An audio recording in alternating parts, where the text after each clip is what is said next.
Boom-bust cycles can be alleviated if you know what to look for.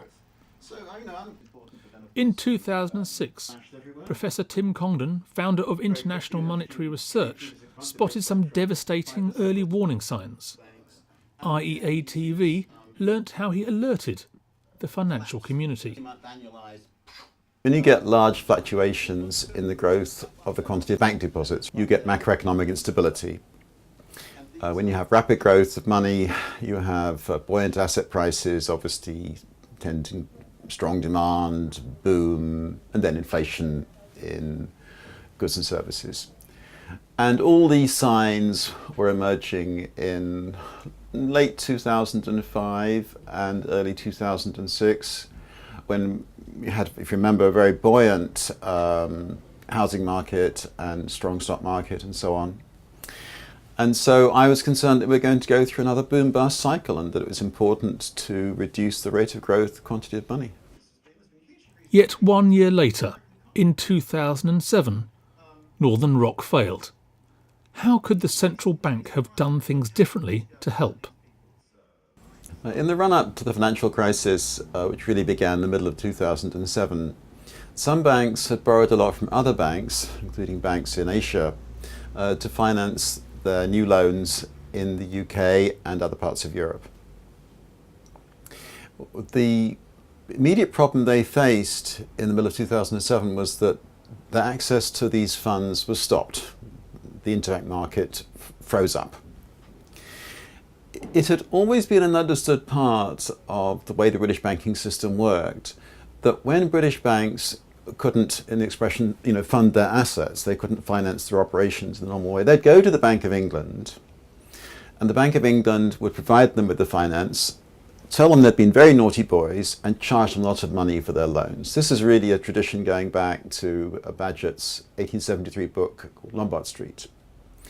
What actually happened in August-September 2007 was that the Bank of England, under Mervyn King, essentially told the banks, clear off, we're not going to help you. And this came as a profound shock to the banks and was one reason that actually made the crisis worse. And when the news of this kind of thing got around, made the funding situation of particularly Northern Rock and some of the mortgage banks very difficult, and the run on mortgage on Northern Rock, the first really big run on the British bank since the 19th century, started only a few weeks after the closure of the interbank market in early August 2007. After the financial crisis, one reaction of the government and regulator was to raise the capital ratio significantly. What impact did that have on the British economy? If you're running a bank and you're told you must have much more capital relative to your assets, you may try to raise some capital in the markets. Your shareholders were not very pleased because they've got to put their hands in their pockets. Shareholders may say no. So the only way you can react to the pressure from officialdom to raise capital asset ratios is to reduce your assets.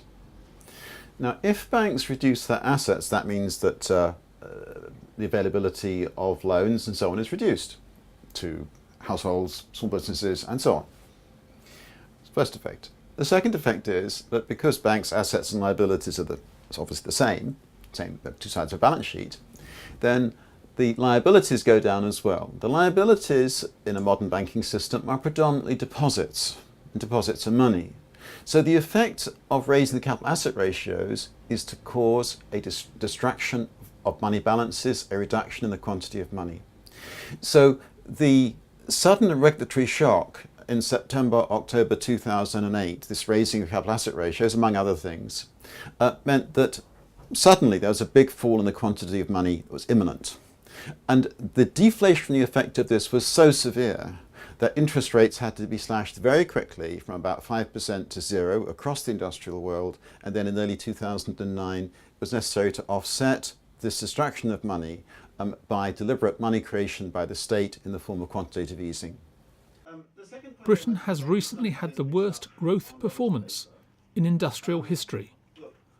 What are the main contributory factors? Productivity growth in Britain since 2007 has been very poor. I think some of this can be blamed on the banking crisis in this sense that when the banks shrink, the availability of loan finance to the private sector declines. The private sector therefore can finance fewer investments. In jargon, the equilibrium capital stock is lower than before, and that reduces the efficiency of the economy and productivity. But many other things have been going on. Some things are unavoidable. For example, North Sea oil. We're running out of North Sea oil reserves, just depletion of those reserves. Nothing to do about that. But there's also been a wave of extra regulation, for example, in the labour market, discouraging employers from taking on staff and so on. Also having to cope with high energy prices as part of the renewables agenda. You may say that's a good thing. Nevertheless, let's be clear that the result of the extra regulation in the labour market and the energy market has been to reduce the growth of productivity in our country. So for various reasons, the growth of productivity in Britain in the last 5-6 years has been far beneath the historical average.